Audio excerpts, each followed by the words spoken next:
What's up? Welcome to this week's Shop Talk. My name is Brian Harris. I'm the founder of Growth Tools, and this is a weekly live show where I share one thing that we've learned in the past week or so in our business, of running our business, that you can use to grow your business. So the promise today is that you'll leave with one practical thing you can use, apply to your business, and see it grow as a result. My name is Brian. I run a company called Growth Tools. We make it nearly impossible for our clients to fail at growing their businesses. I like to start every week with one random fact about me. One random fact about me is my earliest memory of myself is remembering the earliest memory of myself when I was 5 years old. And now I can no longer remember the earliest memory I remembered when I was 5 years old, but I can remember remembering the earliest memory when I was 5 years old.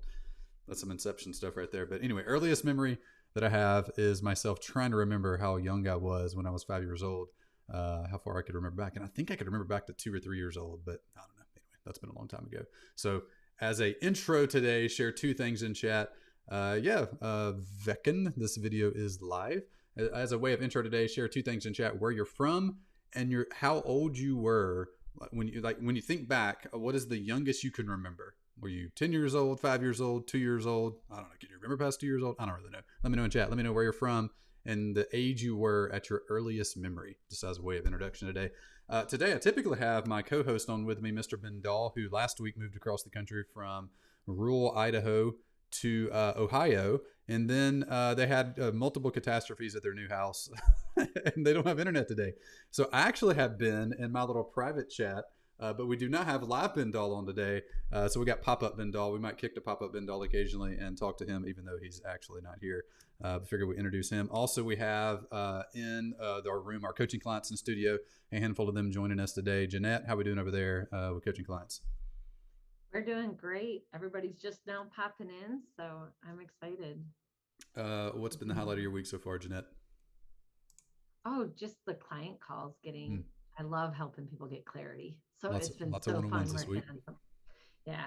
Yeah. Figuring out offers and just refining things to make them even crunchier has just been so fun. Yeah. Very cool. Well, as clients come in, we'll kick over here a few times and say hi. Thank you for joining us. Real quick, I want to start before we get into the meat of the workshop today. I want to do two things. First, if you like Shop Talk, subscribe to the channel and you'll just get notified whenever we go live. You don't have to rely on text or emails or different things we send out. Make sure to do that. Just click subscribe below the video now. Also, I love reading. I read at least one book a week typically. I'll spend an hour or so each morning reading. I shared this one last week, but I did a crappy version of the share. So this week I took a picture. So this book, which I'm going to give away a copy just in a second. So we're going to do two things before the workshop. I'm going to give a quick little overview of this book, and you'll buy it at the end of this giveaway, at the end of this little summary, because it's one of the most unique marketing copywriting books I've ever seen. It's called Significant Objects, and it's written by Joshua Glenn. And the premise of the book is that they buy 100, I think it is, objects from thrift stores, just totally insignificant items. This one's a little basket you carry into a grocery store to put things in to go to the checkout. They buy them for, I think, less than $2 each. And then they list them on eBay, but they don't just list them describing the object. They hire a good writer to write a story about the object. So the listing is the story of the object. And they even say in the listing, hey, this story is totally fictional. And they wanted to see, hey, if we spent $150 on insignificant objects, wrote a unique story for each one, how much would we make as a result of that, just from the power of story? And as you all know from being good marketers, the power of story is significant. So they spent $150 on these objects, wrote a unique story about each one, and they wound up selling for, I think it was $3,500 total. These totally random weirdo objects. Here's one. So this is an example. This is a grocery basket they paid $1.50 for. They sold it for $27. You can see that right here. Here's the story. Let me read it. The air was cold. Let me move my face. I'm kind of covering up the story here. There we go. The air was cold and the wind was sharp, causing Jacqueline's eyes to water in a manner resembling weep-based tear production, a fact she tried to explain to Rex, the bastard, when all of the luck she ran into him as she emerged from the food co-op, a basket full of fruits and brands and probiotic solutions hanging from her bent right elbow. I knew you missed me, he said, seeing the tears streaming down her red cheeks. I knew you couldn't live without me. I don't miss you, and yes, I can live without you, she said, erasing the tears with her tightly gloved fingers. It's the wind, she smiled. Yes, I suppose our love was like the wind, he said. Subtle, omnipresent, powerful. No, asshole, she said, frantically running the hill of her free hand under each eye. I'm not crying. The wind got in my eyes. Bracing kind. I wasn't even thinking about you, she screamed as she swung the basket at Rex's left temple, showering the sidewalk with clementines and 5 whole grains, which strangers happily helped pile into Jacqueline's basket as the paramedics loaded Rex into a stretcher. That was the listing on eBay. That took it from being $1.50 to $27. What is that? 20 times the price from having a story attached to it. This book is 100 of those. It's 100 examples of little random. This thing they bought for 29 cents and sold for $11.50, and it's a little kid's game, little tabletop kind of game. Really cool book called Significant Objects, and it shows you the power of story by showing you how you can attach a story to an insignificant object and increase its value exponentially. So what we're going to do today, I'm going to give away one copy of this book. Let me move my face back over so it's not in the way of this test now. I'm going to give away one copy of this book to one person in chat. Mr. Ben Dahl will pick for us. You can't see him, but he's here. He'll pick one person that guesses which test won, option A or option B. So this week, Ben ran a Facebook ad test, and the test was 2 things. It was the color of the background, but also the body copy. So I'll read just a little preview text because this is the primary thing people read when they click on the ad. Option A is the cheat code ad. It reads, what if there was a cheat code to level up a small business? And I'm not talking about a 4 to 250 button combination, that, et cetera, et cetera, et cetera. But the main thing is the lead here. What if there was a cheat code to level up your business? Yellow background. And option B was, almost no one in your life will understand the sacrifices you make to run a business, with a green background. So option A, the cheat code, yellow background. Option B, almost no one will understand your life and the sacrifices you made. 2 things if you want to win a copy of this book. Share a link to Shop Talk. Just grab the link on YouTube, throw it in a text message to a friend, or put it on social media, and take your guess in chat. Which one won, A or B? We'll pick one person in chat here in just a second to give a copy of the book away. I think it's like a $20 book, so we'll Amazon it over to you so you have it. So Janet, what's up, Janet? B, Jason A. Vecon said, what is the sample size? Ben, maybe let me know how much ad spend we put on each one of these, and I'll let people know. KK said the yellow one. Yeah, so we got B for Kevin, B for Janet, A for Jason, A for KK. So I think we got a little each. So each one got about $3,000 of ad spend, just to FYI. So not an insignificant amount of ad spend. Vec an A. Hey Mike got an A. Good deal. Sweet. All right. So which test one? This is a significant difference between the two, just to FYI. It wasn't a minor difference. Last week we had one with a pretty minor difference. This week is a pretty wide span. Jason, I think the color has the most to do with it. I don't disagree with you. It'd be interesting to take the best winning copy and do a test between yellow and green to see which color. Because this really isn't a split test. It's really like a AA test since we're testing multiple variables here. Kenny A, because it's specifically a small business in 6 figures. Solutions and strategies A. So A1 by, what is that, like 2.1, 2.2x. Option A, the yellow background with what if there was a cheat code? You got $6.70 opt-ins. Option B, $13.90 opt-ins. So a significant difference in the two, like a big difference in the two. We're going to send a winner, Jason and KK. Send an email to ben.dahl@growthtools.com with your address and put book winner in the subject line. And he'll make sure you get a book sent out in the next day or two, so you get it to the house. By the way, if you get nothing else out of Shop Talk today, take this test and borrow it for yourself. Use it in email copy. Use it as subject line copy. Take the what if there was a cheat code to level up your fitness? What if there was a cheat code to improve the design of your website? What if there was a cheat code to improve your marriage? Take that concept and apply it to your business. If you run ads, that's great. But if you just send emails or do text message or cold outreach, you can take the same basic concept and test it in your business. You don't need anything else on this workshop today in order to grow your business except that. There is this 2.1, 2.2x difference in this color and lead combination. Use that. Take it and apply it to your business.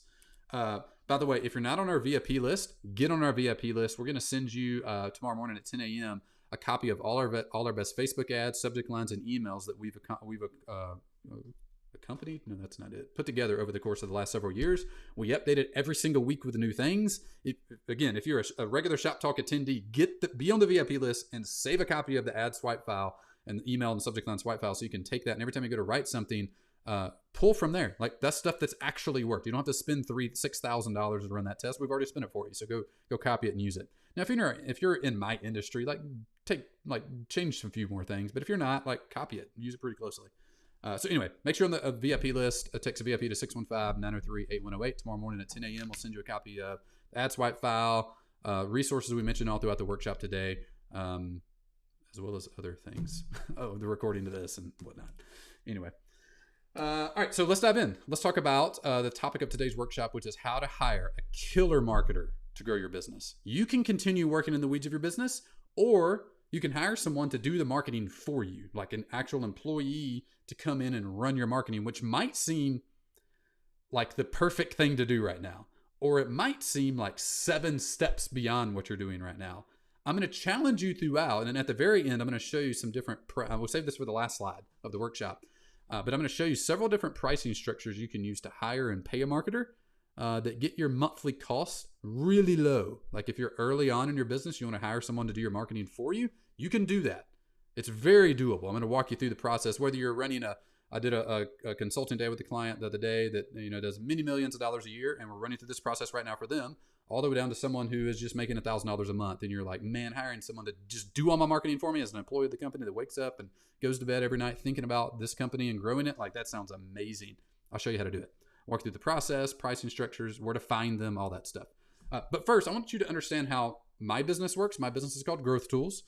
We coach entrepreneurs and marketers on how to grow their businesses. We make it almost impossible to fail at growing the business by sitting down across from you and learning how your business works, making a plan for you, and then coaching you through that plan and providing you with so much support it's almost impossible to fail at executing it. So the way it works for us, the flywheel of our business, is first we solve our own problems. So in context of today, 3 years ago, I hired our first director of marketing because we needed someone that wasn't me to do the marketing. So we solved our own problem. We then codify that solution and give it to you. So today I'm going to give you the process that it took me 3 years and 3 different marketing hires to figure out the right director of marketing. You're going to just shortcut 3 years by just doing what I tell you to do today and borrowing from this. Your business will grow as a result of that, and tell their friends who they'll hire us as well. So we solve our problems, we give you the solutions, your business grows as a result, and you tell your friends and they hire us. That's how our business runs. Everything is built on we have to solve these complicated problems and tell you how to use them so that your business grows and you tell your friends and our business grows as a result. That's how the business works. So today, as I'm walking through how to hire a marketer, the reason I'm doing that is because this is something we've solved. I want your business to grow selfishly, so you will tell more people about Shop Talk and they'll hire us to coach them. That's what I want to happen. The great thing is your business grows as a result and you're super happy as well. So let's kick things off with a question to start. I want to know in chat the answer to this for you. Have you ever hired a full-time marketer for your business? No, yes or no? Have you hired one? Have you not hired? And this could be a tactical marketer. This could be a director of marketing. This could be, hey, I've hired 37 marketers over the course of the last couple of years. That's great. Let me know.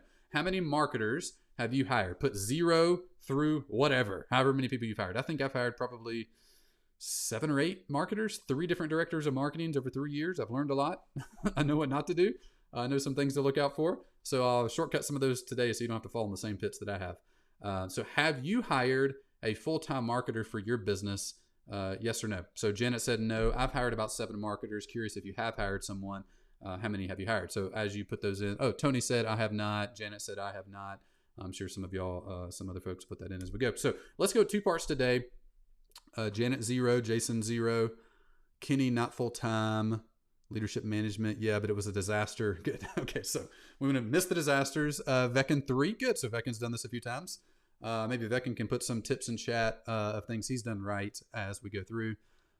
Tony, I've hired 0 marketers. KK 2 junior level marketers. That's good. We'll talk about that today. Junior level, senior level, in between. Angie, none. Cool. All right, so let's talk 2 parts today. Part number 1, what does it look like? And by that I mean, what does it look like to have like a world-class unicorn killer marketer on your team? Let's paint the picture of that so you actually get excited about it and want to go do it. And number 2, how do you find them and how do you pay them? So step 1, what does it look like? Here's my definition of a killer marketer. A killer marketer, a unicorn marketer, gives you a 90% chance of doubling your profit every year without you, the owner, doing any marketing. Or if you're a director of marketing, putting this in context of hiring someone in your division, this is someone that gives you a 90% chance of doubling that channel or doubling that initiative they're on without you having to do more stuff. Adding a killer marketer on your team does not increase your work. It should decrease the amount of work you have and increase your chance of success of hitting your marketing goal. So actually, this isn't 3. There's like 7 characteristics I'm going to walk you through. I forgot to change this slide of your first killer marketer. Let me walk you through the traits that a killer marketer really has. And the first thing isn't marketing related. This is one of my hardest earned lessons over the last 3 years of trying to find our long-term director of marketing. Trait number one, your communication flows extremely well. This is from the point they fill out the application to the time you respond to them, to the time you get on your first Zoom call, to the time you meet together, to the time they do their first paid test before you hire them. The communication just flows. I don't care how good of a marketer there is. Veckin said, always look at their portfolio. The portfolio is awesome. This matters more. If you cannot communicate well with the person that you hired, I don't care how good of a marketer there are, they will not work out working with you. Trait number one, your communication has to flow really well. You don't have to do any tests for this. Literally ask yourself at the end of the hiring process, was it easy to talk with them? Did they respond in a reasonable way? Did they talk using analogies I understood? Or did everything feel like it was kind of pulling teeth? Because if they do not have that, they will not work out. I don't care what else they have. Don't hire them. It won't work. Trait number two, they have at least one marketing channel that is a superpower. So just imagine day one, they show up. There's one channel they have mastered.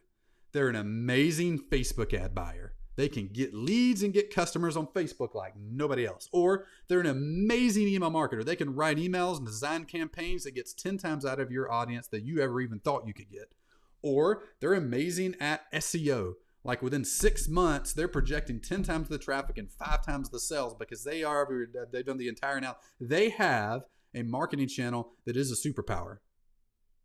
Kevin asks, how did you arrive at the 90% figure? At the end of your hiring process, you need to look at your final 3 candidates and you need to hire the one that in your evaluation gives you a 90% or better chance to accomplish your goals. And that's an output of all the hiring process, which we'll walk through here in a second.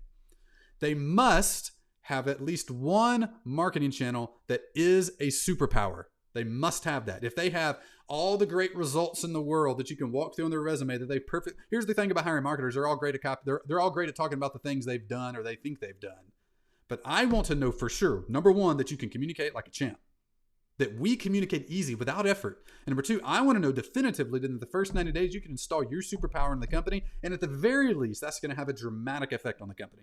If you don't have those two things, you are not getting hired ever. I don't care what your resume look like. I don't care what teams you've been on. I don't care what kind of results you say you've gotten. If by my evaluation at the end of the process, you do not have a marketing channel that's a superpower and you cannot communicate well, game over. It doesn't matter. Trait number three, this will put you at ease. A lot of you that are concerned about money with hiring your first amazing marketer, they must cash flow their own salary in month 1. A marketer should never be cash flow. If I add $5,000 a month of payroll, $10,000 a month of payroll from hiring a marketer, in month 1, I should see our revenue increase by that amount in a nearly directly attributable way to that marketer's activity. Now, this is a twofold problem. This is a hiring the right person and leading them well, and this is the marketer. Meaning, at the very beginning of the process, or at the very end of the process of hiring them, I want to know their plan in the first 30 days to get their salary back. I do not want to be cash flow negative at any point with a marketer. Their job is to produce revenue, not take revenue. Month 1, not month 2, not month 3, not month 6, month 1. Tip number 4, their game plan that they provide you for executing on the role that you're bringing them needs to be so exciting that they want to hire you on the spot. Meaning in your interview process at the very end, we're going to talk about that. We're going to go through the 3 major steps of the hiring process. The last step is a test where they're going to bring you the plan to accomplish the goal that you give them. So let's take an example. Let's say your goal is to increase the number of customers you get from organic SEO traffic on Google by 10 a month. I, as part of your pay test for the last 3 candidates, want to see your plan to do that. And when you present that plan to me in 10 minutes or less, I want to be so excited that I cancel all other interviews and hire you immediately because I just want you to go do that. So tip number 4, their game plan has to be so exciting you want to hire them on the spot. Tip number 5, they have to own a primary number in your business. These people aren't task doers. I don't care what kind of content you've repurposed or social media things you've posted or emails you've written. None of that matters at all. As a marketer, you are a number owner. You own, in our company, the number of sales that come from an individual channel, or if you're the director, you own the number of new clients that come from everything we do. I don't care if you sent 72 emails. Doesn't matter. I don't care if you made 150 social media posts. Doesn't matter. I don't care if you designed a new website. Doesn't matter. It only matters as much as it's a means to an end to accomplish our goal that you own. The number that you're not task doers, you're number owners. Very different posture of those two types of people. Task doers talk about all the things they've done. Number owners think in what is the goal and how can I accomplish that? That's what you want in a marketer. Tip number 6. This is a great one if you're an owner or the face of the company, or can't imagine how someone else would do this. They focus your energy into the 1 to 2 things you can do that make a massive difference in marketing. So like Shop Talk for us is one of the only things I do in marketing is host Shop Talk. And it moves the needle a good bit. Even if there aren't a ton of people on here, it moves the needle a lot. Almost every new customer or every new client we get in mentions Shop Talk now.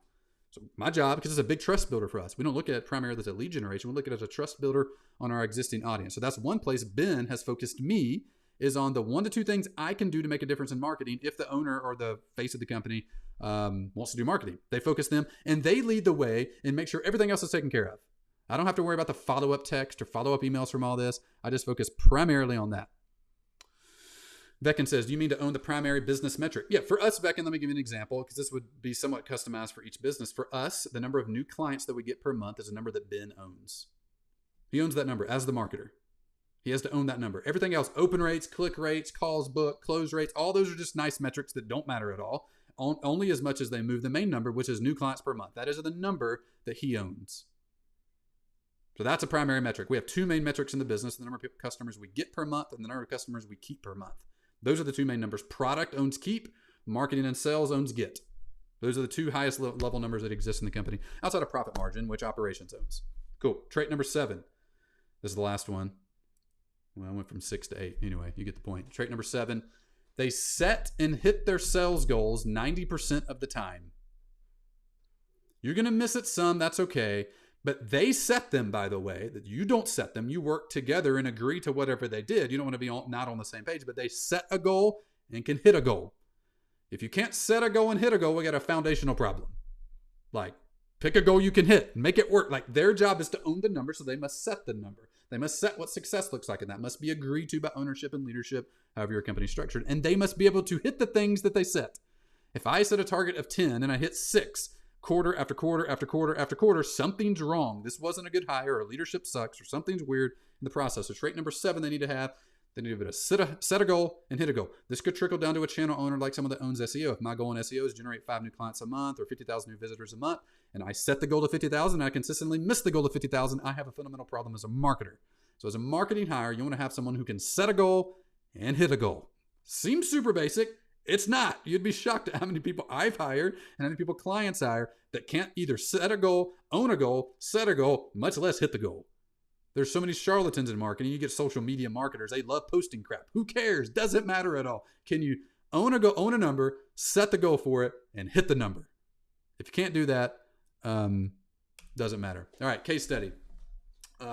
Ben was hired, and let me kick over to Ben real quick. This is Ben. Ben's not with us today. He has weird internet issues. But I put a cut out of Ben here, so Ben's here. Ben's our director of marketing. Ben was hired in his first 2 months of being director of marketing.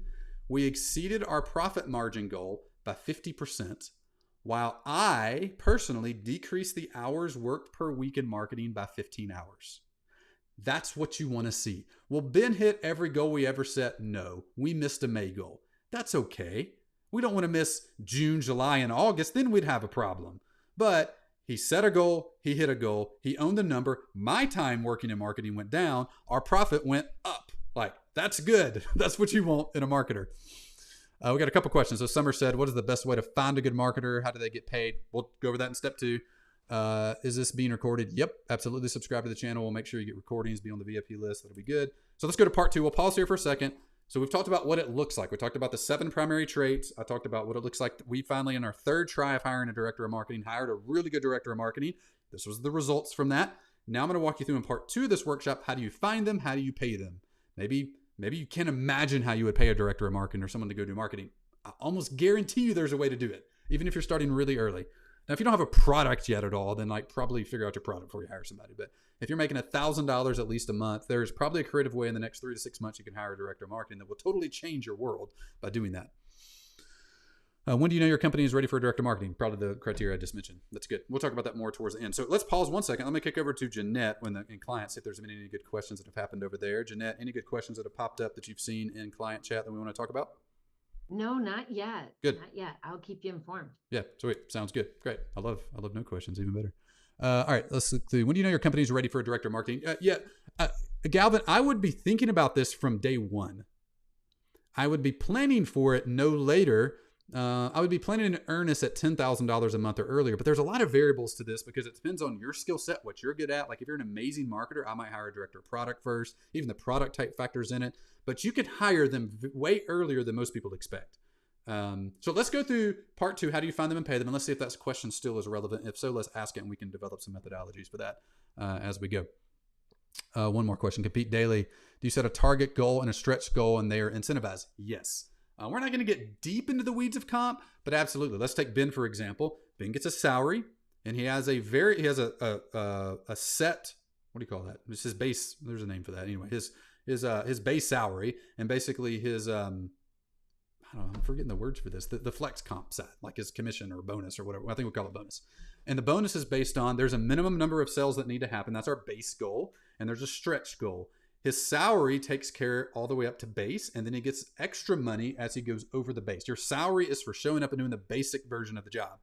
Your incentive comp is above that. So yeah, that's the basic setup.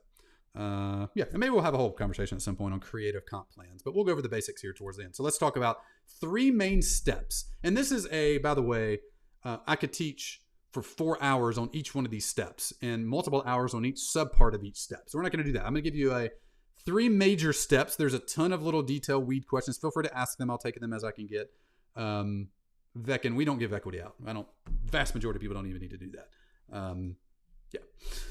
Anyway, so 3 main steps. First, you need to invent the role on paper. You cannot find a person for a role that you don't even know what the role is yet. You have to invent it on paper before you can find it in real life.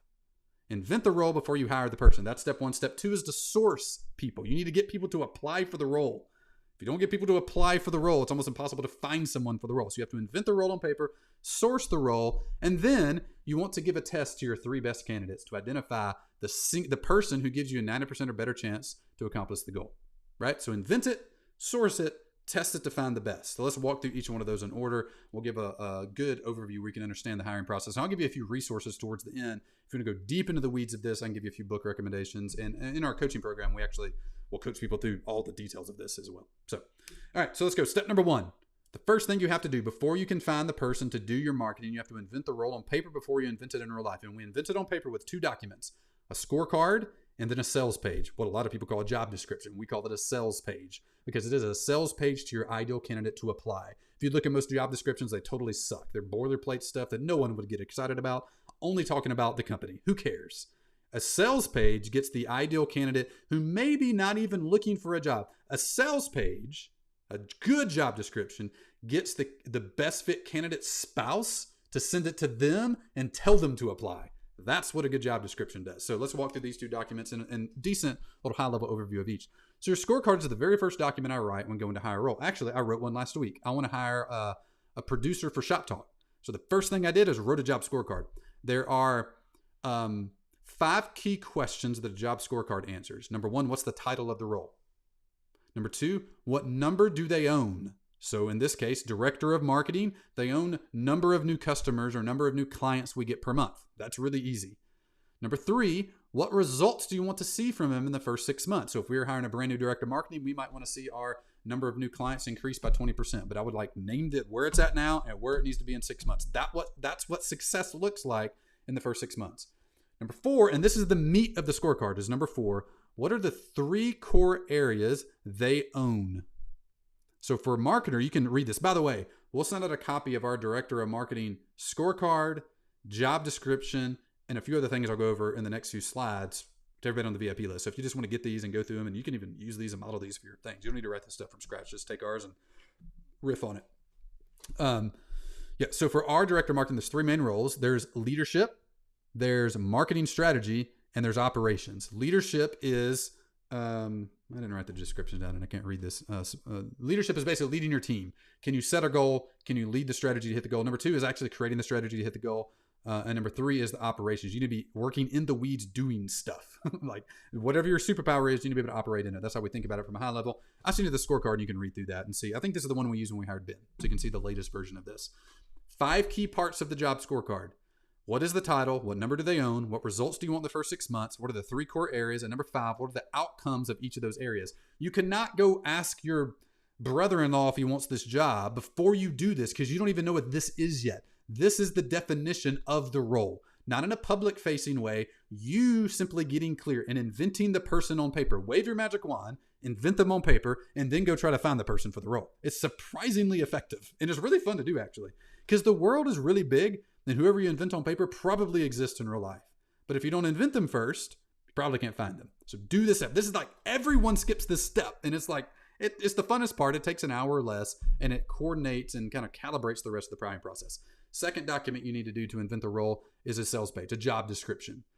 So we write these and think of these like a sales letter to the ideal candidate. And there's 5 main questions that this sales letter answers. And we actually bold these throughout the job description. You can actually see this here. I don't know if you can see my mouse, but what will you learn from this role? That's the second thing or the third thing on here. So we bold each of these sections on the job description. If you go read any of ours, you can see this format on all of them. 5 key questions the job description answers. What is the role? Why are you hiring it? What will they learn? What will they do? And what do you do? Meaning like, what does the company do? Most people do this in reverse. They talk about the company for the first 6 paragraphs and like everybody's bored and they're talking about it in a weird corporate sounding way. And then you finally get to what they do and then you have benefits or something. And all that stuff, you can put benefits and all that stuff at the bottom. I mean, everybody does that. These 5 questions are what you need to answer in this order. This is a good layout of a sales page to an ideal candidate. What is the role? Why are you hiring it? What will they learn? What will they do? What do you do? Again, we'll send a description of this where you can answer it. You can take a picture of this on your phone and zoom in and actually skim. This is the first page. This thing's really long. I didn't take a screenshot of the entire thing, but we'll link it to you so you actually have it. Same thing with the job scorecard. Feel free to take a picture of that and you can zoom into it. I did cut out some bullet points just so it would fit on one screenshot. Usually these job scorecards are actually 1 page and not super duper long. Job descriptions are usually way longer. They're like a 6-page sales page for the ideal candidate. And literally every time we hire somebody, we have, dozens of people every time we hire that say, I wasn't even looking for a job, but your job description pulled me in and made it almost impossible for me not to fill it out. Or my spouse sent it to me and said I had to fill it out. We get that regularly because we put time and attention into it. In fact, you should have a good copywriter write your job description. Or you can just take this one, model it for yourself, and fill in the blanks. It'll get you above almost everybody else in the market. All right, so that's step 1. First, you have to invent it on paper. That means write your job scorecard, write your job description. Use my templates to speed the process up.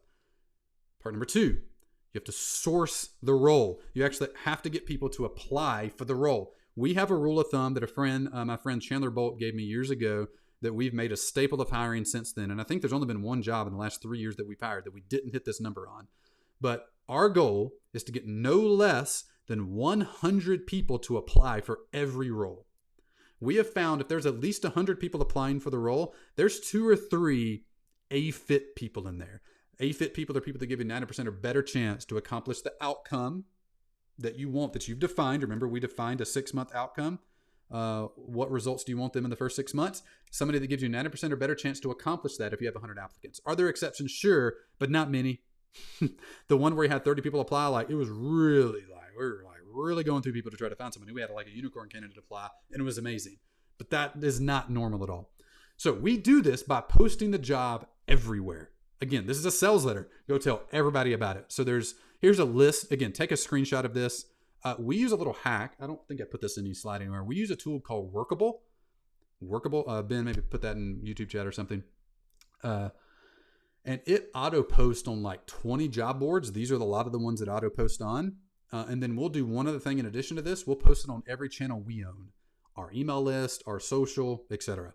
That's all we do. And nearly pre-COVID, we got hundreds per role.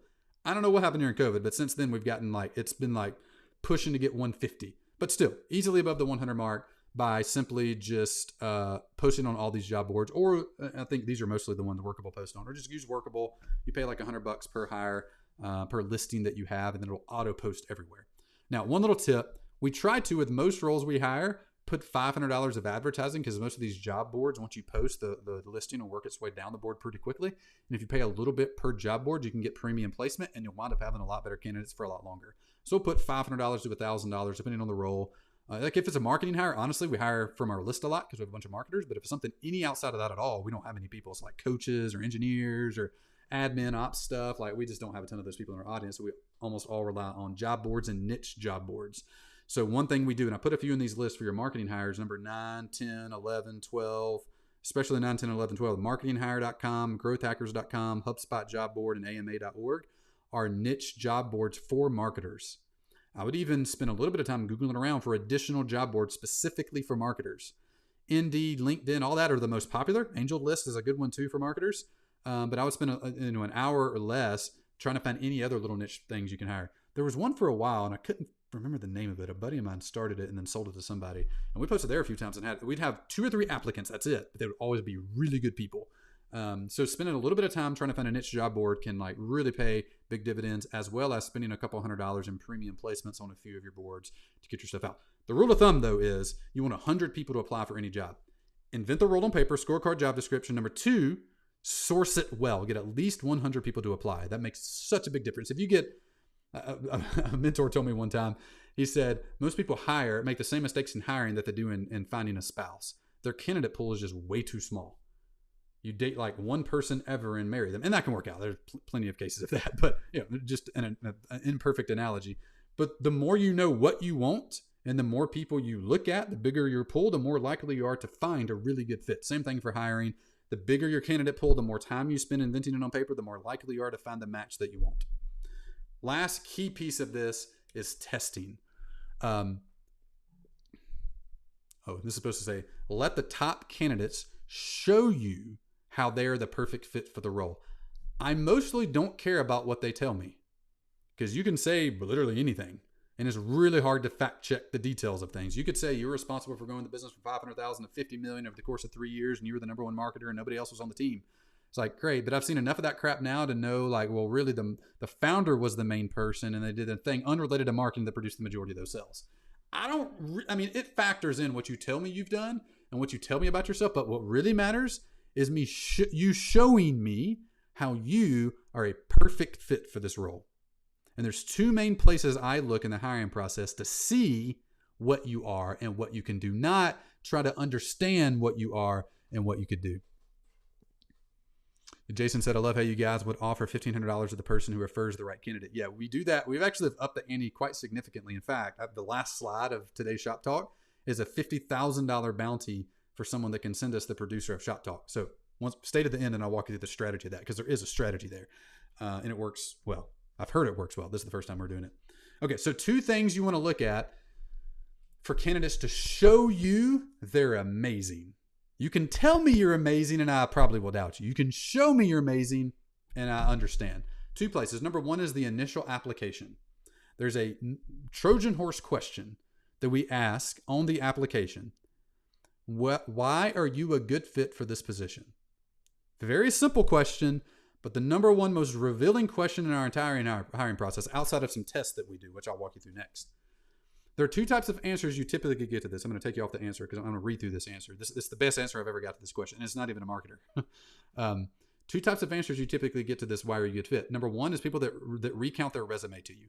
I'm a good fit because I've been a marketer for 12 years and I did this and this and this and this. I'm like, okay, great. What I want to know in this question, and what the best people I've ever hired, the way they answer this question is they answer it from a mission perspective. They're answering it from a personal mission. I am built as a marketer, and my number 1 goal in life is to perfect marketing for coaches. And your mission is like they're speaking from like soul, not from their head. That's what you want to see in this. That's like a whole, will I totally screen someone out for that? If they don't give a soul answer and they give a head answer? No, but I'm not starring them and fast tracking them. So let me read the single best answer I've ever got to this question. This is from a house manager we hired for our house 3 years ago. Notice the difference in this and what you would read and what most marketers would answer, most standard marketers would answer, which would be, yeah, I'm good at growing businesses. I've worked in 6 different corporations and I've added $50 billion of revenue to them. And I've been a marketer for 72 years and I've hired 3 people or whatever. I don't know. I'm just making stuff up. That's how most people answer it. But notice how Joe answered this question. Again, this is for a house manager, not a marketer, but you'll get the soul of what I'm talking about. The overarching reason why I've chosen to be a nanny all these years is because I care deeply about bringing peace to a family's home. Like, just stop there. Like, done. Like, we're good. We're good. Like, that's it. Like, that's so great. So above and beyond what anybody else would answer that question. But it keeps going. Sometimes that has been through nannying. Other times that's through cleaning or cooking or organizing. Sometimes by sitting with a new mom and cooking her healthy food and giving her encouragement to go take a nap.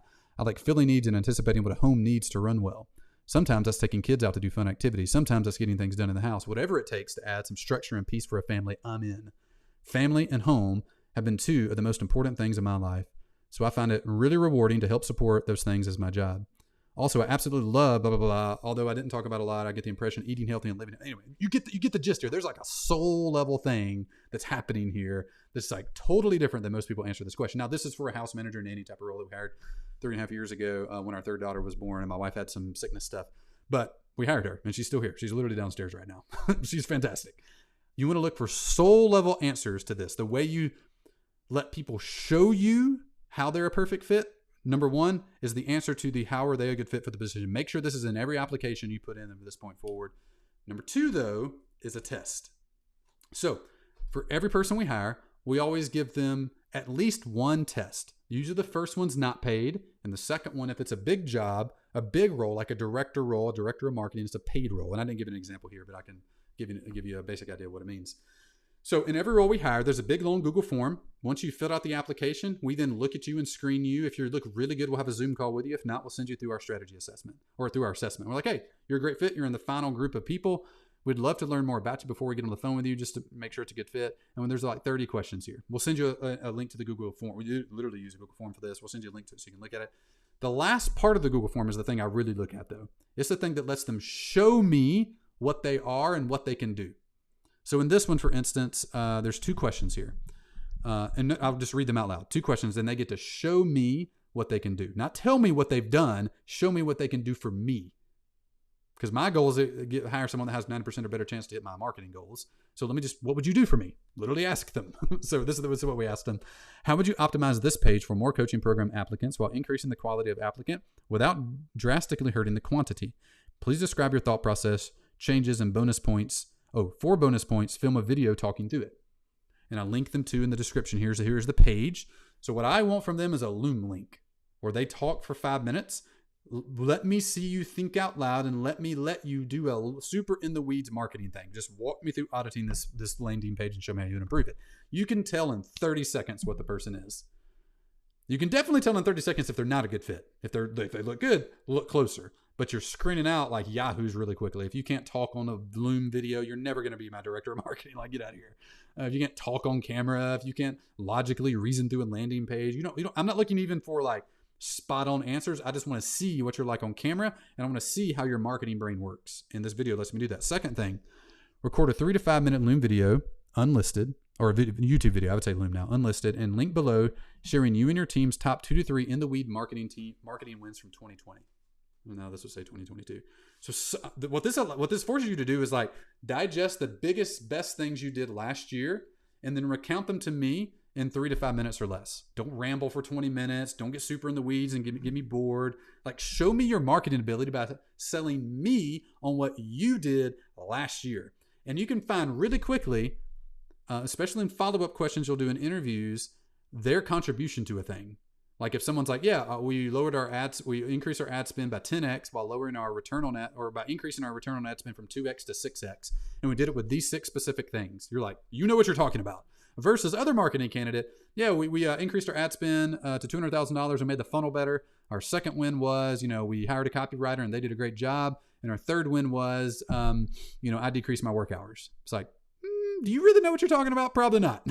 You can tell by the length of answer to a question and the detail of answer to the question how good they actually are. I'm going to give you starting points for interviews, because the deeper you go in your question on a specific win, the more you will discover what they actually did and what somebody else actually did. And I want to know what you did. I want to know what you led, the details of what you led, and the results of what you led, because the best predictor of future performance is past performance. And you telling me what your past performance is isn't all that helpful. You showing me what your past performance is and me being able to ask interrogating questions of that's extremely helpful. So step number 3 is show me that you're a perfect fit for the role by telling me why you're a good fit. Let me see a soul level answer. And let me ask you 1 or 2 test questions to really understand like what you did recently and how you think. Now, there's one other step we do in the testing department I didn't show here for a director level hire, and we actually pay them between $500 and $1,000. We'll do this with the final 2, sometimes 3 candidates. So this can get pricey. So you can adjust this. You can do $100. That's fine. We'll actually, for a director hire, we'll have them put together their marketing plan for us. Go ahead and just make it for me. Don't make me guess of what you're going to do in the first year. We're an open book, sign an NDA, ask me any question you have about any number in the entire company, and your goal is in a week is to come in person and present your marketing plan in 10 minutes or less to me.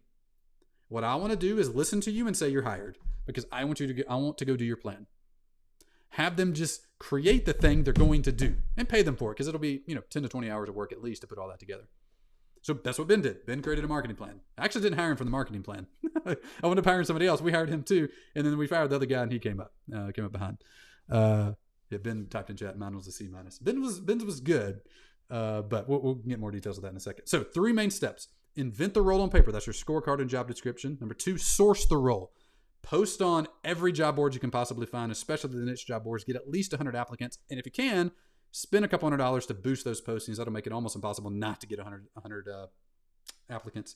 And number 3, test them so they can show you what they can do for you. Don't tell me what you did in the past. Show me what you can do for me now. A couple additional tips. Pro tip number 1, buy the book Who by Jeff Smart. You can just Google Who, maybe Ben or Bethany drop a link in chat so people can have that. It's a great book. We've taken that core methodology that Who lines out and just built a little more extensive version on top of that. That's the outline of what I walked you through today is Who. Great book on that.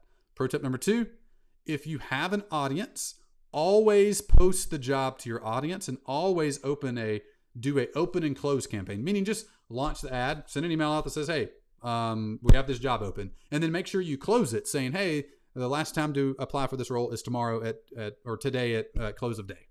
What you'll have is like a bunch of people apply when you open it and a ton of people apply when you close it. Make sure you open and close it, kind of like you would do an email campaign. You can do that via social, you can do that via LinkedIn, you can do that via email, you can do it via your website. Anywhere you have an audience, post it and close it. For tip number 2, you'll find some roles you just naturally have a ton of them on your audience. Some roles you just don't naturally have any because it's so niche. But all it takes is one applicant, man. All it takes is one person. We always open and close every job ad, even if it's engineers, which we don't have a ton at all. Still open and close it. Because imagine there's an engineer on our list that's followed us for 6 years and has bought our product multiple times and is renewed and loves us. That person applies, they're at the front of the line versus some rando that doesn't know us from Angel List or Indeed or Workable or something like that. It's like, we got so much stuff we got to get to. Like that person would immediately be at the top. It's the reason Ben got hired as director of marketer. Like he was already on the team. Front of line. It's the reason Will is director of sales. Front of line. He was on the team for 5 years. Like, yeah, he's going to get preferential treatment because we fully know what he is. We fully don't know what random dude on Indeed is. We just don't know him. It'd take us years to figure it out. So they're going to go to the top of the line, and other candidates can beat them. We've had people beat out internal people, but always run open and close campaigns to your audience. That includes your current employee base if you have them. Pro tip number 3, they pay for themselves or they leave. This is just straightforward in marketing and sales. Some roles get a little weirder, like ops roles, like your bookkeeper. It's hard for the bookkeeper to pay for themselves because there's not a revenue producing role. Although you can kind of get creative there. But a marketing and salesperson, they're really simple. They're very trackable what they do. Ben in his first month exceeded our profit goal by 40 to 50%. Second month exceeded profit goal by 40 to 50%. Great, he's paying for himself. Sweet, doing a good job. Like that's what a marketer should do. They should pay for themselves immediately. If they don't, like it doesn't mean you don't fire them the next day or something, but you know you got a problem, either you problem or a them problem. So it's really simple from a theoretical perspective. A marketer pays for themselves where they go. And the numbers are easy. We've fired marketers before, and it's never because they're overperforming. It's always because they're underperforming. And the performance of a marketer is based on their ability to produce leads and sales. So very simple. Now, part 4. Let's talk about pay for a second. We're not going to go super in the weeds of this. I want to give you some rough constructs of this so you can expand your imagination on what's possible here. Yeah, so Beckett, I'm not going to give you Ben's salary numbers, but I'll give you some buckets of what you can expect on the market as of like 6 months ago. And this stuff is variable. I'll just give you some ranges, some benchmarks to think within. Bucket number 1 is the people that have already done it. The already done it bucket is the most expensive by far. The already done it bucket is somebody who has, like in our instance, they have worked with a coaching company that's had a face, like me. So because there's coaching companies that don't have faces, like Southwestern or Strategic Coach. But they've worked with a personality-driven coaching company, and they've grown it from $2 to $3 million a year to $25 million a year. And they've done it 3 times. I mean, that would be awesome to find that person. There's downsides to it, but there's lots of upsides because they've already done it. That's your most expensive person. They're minimum $125K. They've done it a bunch. They're way less risky. And you're going to bonus them in the 40K at least range, 10K a quarter based on performance. That's based on stretch goals. And you can get super creative with that part. But that's rough ballpark. Now, I want to boil that down in bucket number 1 to you get about $10,000 of fixed monthly cost for that person. These are averaged out. But that's minimum what you're going to pay on the market for someone that's already done it before. They've run a team. They've led. They've grown from small team to big team. They've grown from a couple million to 25 million. They've grown from a couple thousand to millions. Like I got a friend, Evan, who grew a company from nothing to $1 billion valuation. He was one of my top candidates when we hired a director of marketing, but he would cost like a lot of money. I literally couldn't pay it. Not an option on the list. And those people will be less flexible with bonus opportunity, meaning they want more fixed salary.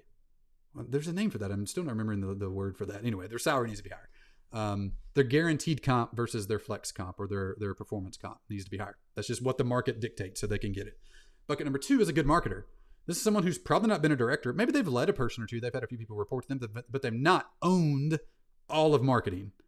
They're going to start in the $65,000, $75,000 range somewhere in there. That starting range is a little more flexible depending on like how junior you want it. This is not a junior first day marketer. This is a good marketer.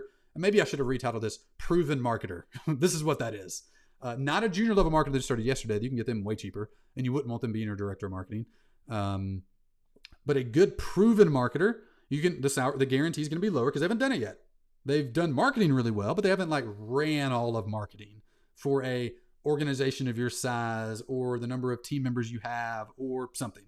But their bonus opportunity is a lot higher. So their fixed comp, the fixed monthly cost might be in the $5,000 to $6,000 range. You can definitely get somebody for that. That's a proven marketer, and their bonus is going to be a lot bigger. Meaning, let's make up some numbers. Let's say you currently get 100 new clients per month, 100 new customers a month in your course or whatever the thing is you sell. And you want your director to get 120. So their base goal is going to be 120 new clients. Because if you can just do what I did, like why did I hire you? You should be able to produce a little more than what we were doing before you got here. So your salary might cover up to 120, and you might have like $10,000 a quarter, or in this case, $20,000 a quarter, a bonus opportunity. If they were to get 350 new customers a month, great, we'll pay you a lot more because you produced a lot more revenue for us. So for example, that's how, every director we've had's comp's been structured. The salary number is variable and the bonus number is variable based on experience level and what we were able to hire them at. But you have a fixed number, you have a variable number. As their experience in that role decreases, the salary can go down and the bonus can go up. And the bonus is not risky because you're only paying that out if they actually get results. We had a client question come in. What level would you hire the person? This is a good question. I didn't really prep and answer this. I don't know if I've actually been asked this before. I think I would start seriously looking myself. Hey, Ben, ask a follow-up question. What kind of company do they run? Is it a course or is it a coaching company or what kind of company? We'll come back to that because that's been asked several times. So I need to get an answer to that. Maybe I can share this just based on my experience of where we started. All right. Third bucket is low budget. This is somebody who you're in the $10,000 a month range right now. Your profit margins are slim, but you like feel it in your bones that if you brought a good marketer in, they could really break the top off the thing. You can get them for as cheap as $4,000 to $5,000 a month of fixed cost. Now, remember, one trait of a good marketer is they cover that fixed cost month one. You don't even hire them unless they've presented a plan to you based on everything in the company of how they feel 100% confident they'll cover their cost in month one. Then it's like, why would you not hire them day one, actually? The only variables that would affect that would be if your foundational items like what you sell are unset. Otherwise, month one, they're going to cover their own salary because they know they need to in month one. You presented the numbers to them and they have a plan to do it. So it's not even a cost thing. It's just all about like the confidence and them being able to do what they said and the plan they presented to you increasing that confidence. But if you're super low budget, you want to get to 4 to 5K a month. They cover that in month one. You're going to have about a $55,000 salary, and you're going to have a huge uncapped bonus structure for them because they are getting in really early in the company, and you're going to have a good bonus structure for them. And you can change the bonus structures every year. You can do that together. Don't pull the rug out from someone because they're making a bunch of money. But some of the best director of marketing hires I've witnessed have had salaries in the $80,000 to $100,000 range, which is below market rate for an already done it person, but they make over $100,000 up to $200,000 a year in bonuses. because they just perform really well. And they would prefer to have lower salary and better bonus structures because they're money driven. They love selling crap. And the more they can sell, the more they can earn. And there's no cap on it because as they make money, the company makes money. Now, one little variable add on to this as well, our director of marketing and all of our director roles also own profit margin. So if we're below 15% profit margin for a quarter, no one gets a bonus. Meaning you could have sold all the crap in the world, but if you spent $1 million in Facebook ads to bring in $800,000 of sales, like who cares? We literally just treaded water. We made no money. So no one gets paid. No one gets paid bonus. So you have to control your number you own with actually the business function of any organization or any business, which is to make money. If you don't make money, we're not all doing our job well. So pro tip number 4, get creative with how you do it. Yeah, Ben made a good point here. There's also an element of this when someone is overwhelmed with fulfillment. So this is where I need to think about this question and formulate a better answer. I'd give you some maybe rules of thumbs or things to look for. What are some indications you need to hire a director or marketer?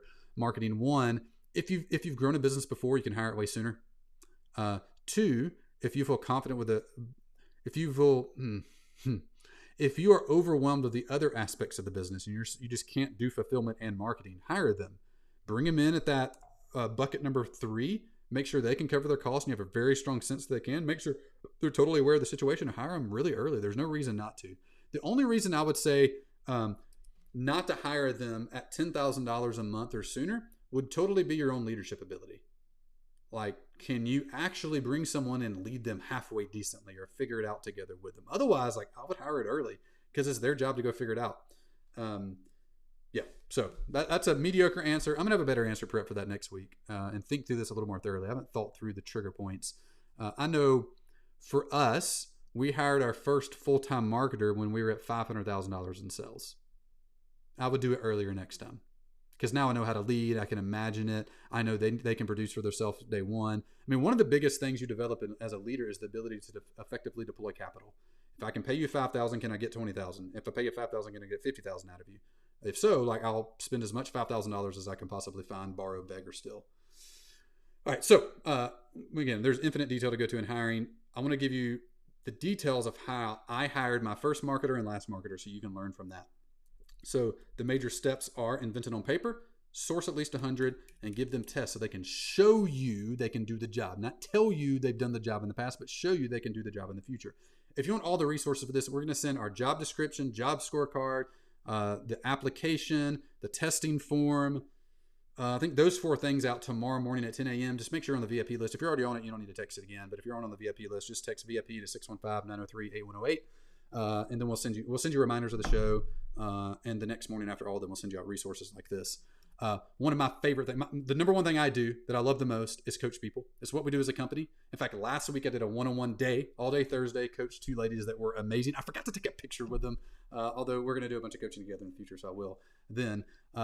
But a few weeks before that, I met with Cody and Kirk and Kim, and we sat down for a day and mapped out a detailed plan for their business over the next year. Now, they're a little more advanced, actually, which is fun when we work with more advanced people. And they have absolutely crushed it. During that day, we put together a plan for them that mapped them out to 2x their revenue before the end of this year. And they did it within 30 days. This is a text or a Voxer message Cody sent me last week.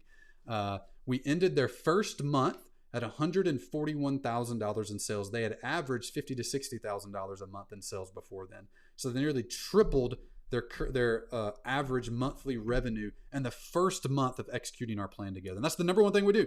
The first thing we do is sit down across the table from you, learn everything about your business, whiteboard out every strategy we can think of, and run it through our filter of what we've done in our business and what we've done with clients, and put together a 1-page simple marketing plan for you that we then coach you through the execution of, that makes it nearly impossible to fail or grow in the business. In fact, we guarantee your results.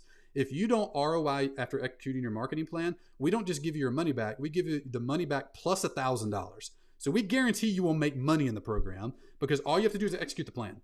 And if you're anything like Kirk and Cody, you're going to execute the plan and see fast results. Now, how fast results depend on your execution speed and where your business is at. But I want you to have clarity and confidence, not confusion and clutter in your business. I want you to have ultimate clarity in exactly what you're doing. In fact, we don't just make your marketing plan for you.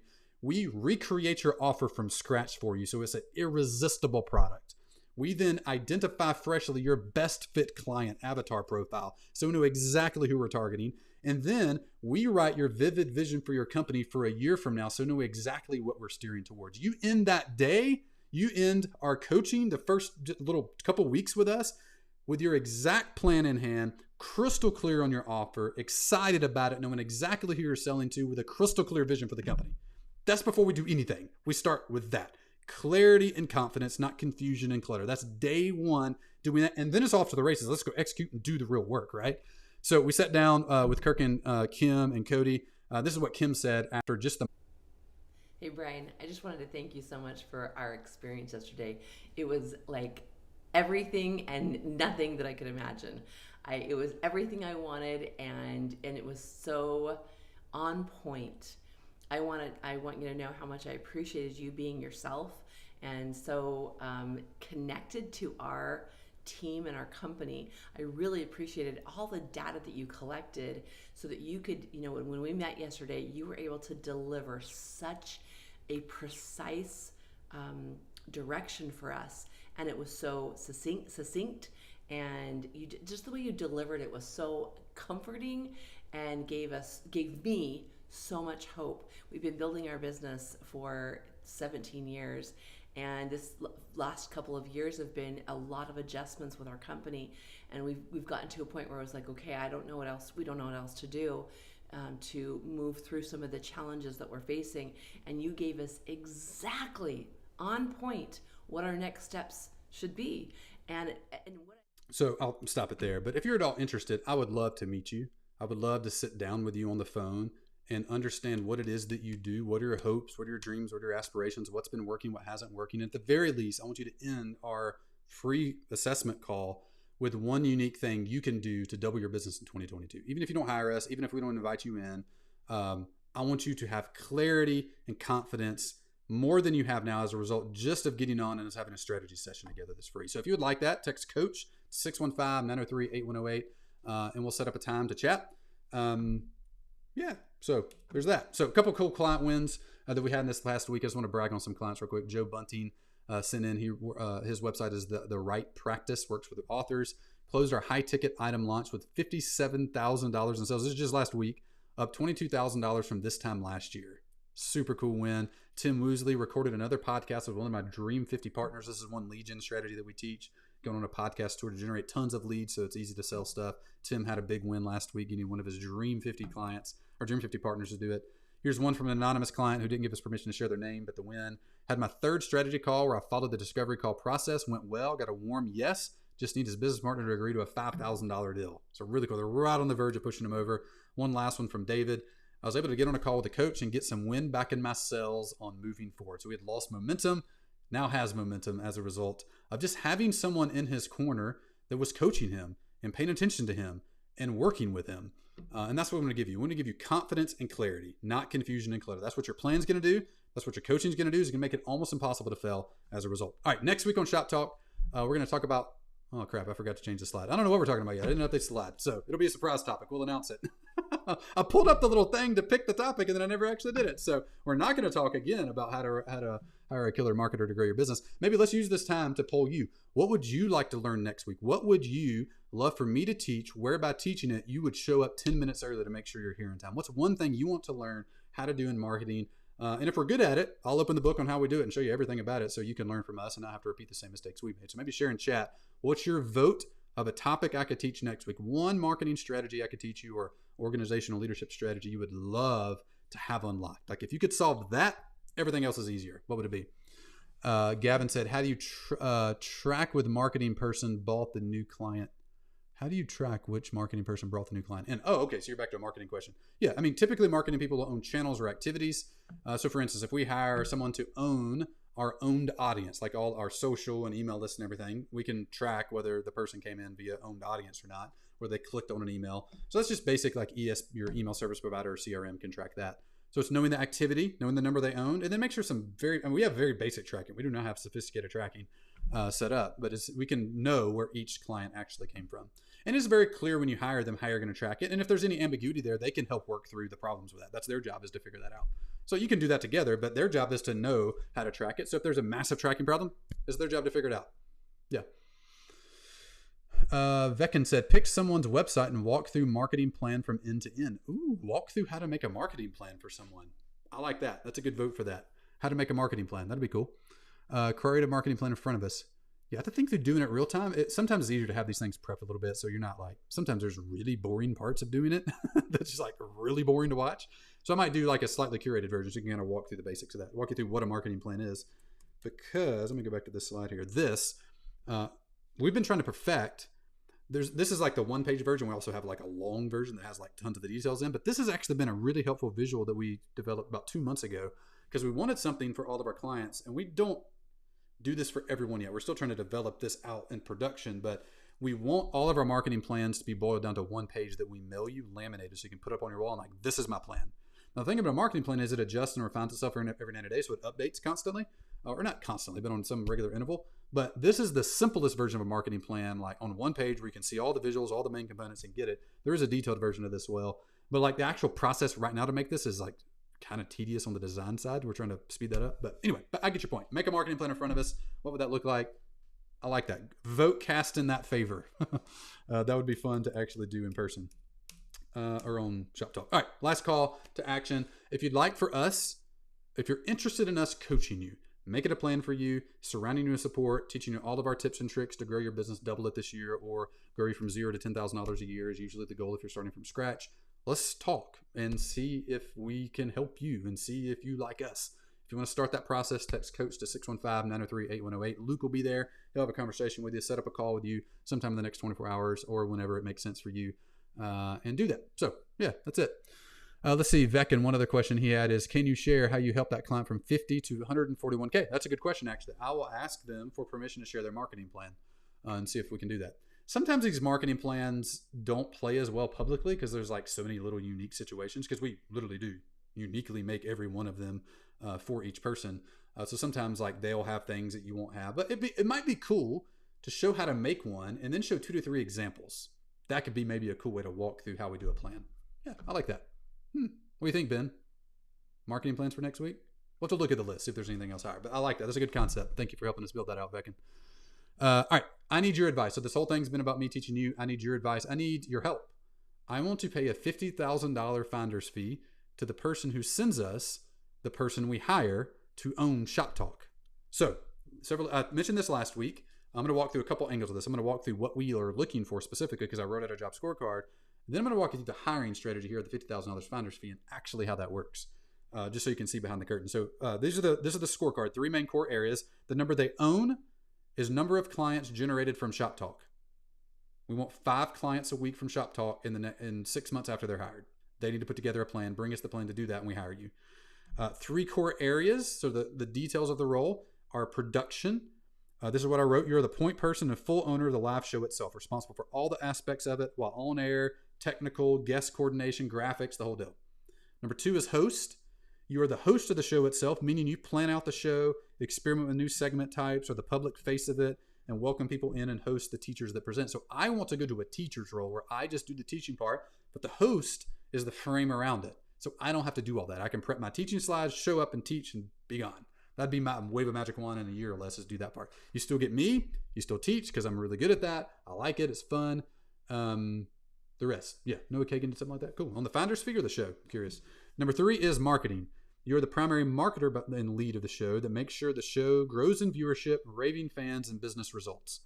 And I put a full bullet points of what that could be. You repurpose it perhaps. You do SEO on YouTube. Maybe eventually hire a YouTube SEO. But production, hosting, and marketing. So it's a little bit of a unique role. It isn't just production, which is kind of geek behind the scenes role. It's also like you have to be a little bit front person too as well. Ideally, these will be the same person. Production, host, and marketing. Those are the 3 core areas of the role that I would love to have. If you know that person, introduce them to me. Brian@growthtools.com. Brian with a Y. Brian@growthtools.com. We will pay you $50,000 if we hire the person you recommend to us. Now, let me pull behind the scenes of why we do the $50,000 finder's fee and how it works. This is $50,000 paid out in $10,000 increments over 5 years. And you don't get the first, I think we break up the $5,000 when they're hiring and the $5,000 at the end of the first year. Because if someone leads in 6 months or they're a terrible fit and we paid $50K for that person, not a good win for us. So it builds retention in and it builds quality in while having a huge carrot and hook out front for the role.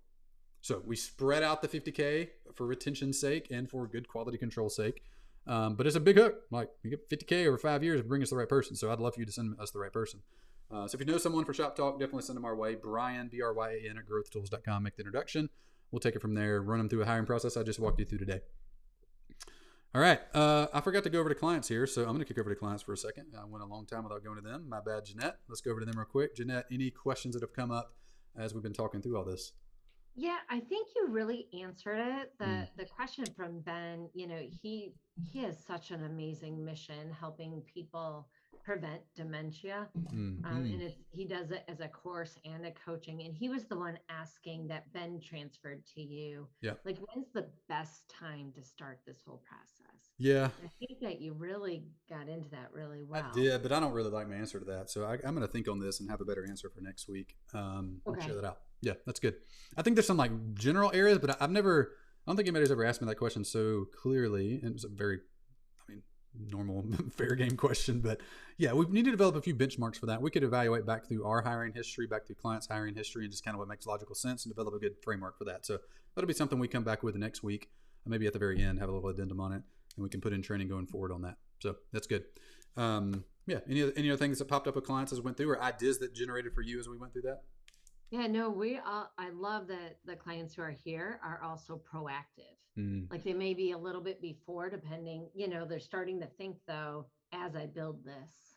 Yeah. And so that's just really smart. I'm glad they came. What's one thing that stuck out to you today, Jeanette? That somebody should pay for themselves in month one. Yeah. I love that. I mean, and that's why we coach our clients really to do like the initial fee and then the ongoing. And that's why we have the get number and then the keep number. My team is all the keep number. It just makes really good sense. And theoretically, you could do it for almost any role. I'm sure there's an exception to that. But even a bookkeeper comes in month one, like, find us ways to make or save money in your area in your salary. Like, ideally, they can find that. Some roles are a little more challenging. There's a little less like optimization available in the role. But it is a really good exercise because you can invent it for a lot of roles. Even like a CSR, like somebody that's doing customer support, like, you can have a bonus for them or tied to upsells or tying to kicking people who seem like they'd be good fits to marketing and sales. So they can do that and they get a kickback on that. And therefore maybe make up some of their salary in that. So you can get really creative on some of these roles to do that. So thank you, Jeanette. Appreciate that. Good to have clients here today. Thanks everybody for being here. Next week, we're going to talk about probably how to make a marketing plan with a few examples of them so you can visualize what that looks like. We're going to look over a few other topics as well. Apologies for not prepping that ahead of time. This week was great. Appreciate y'all being here. See you next week.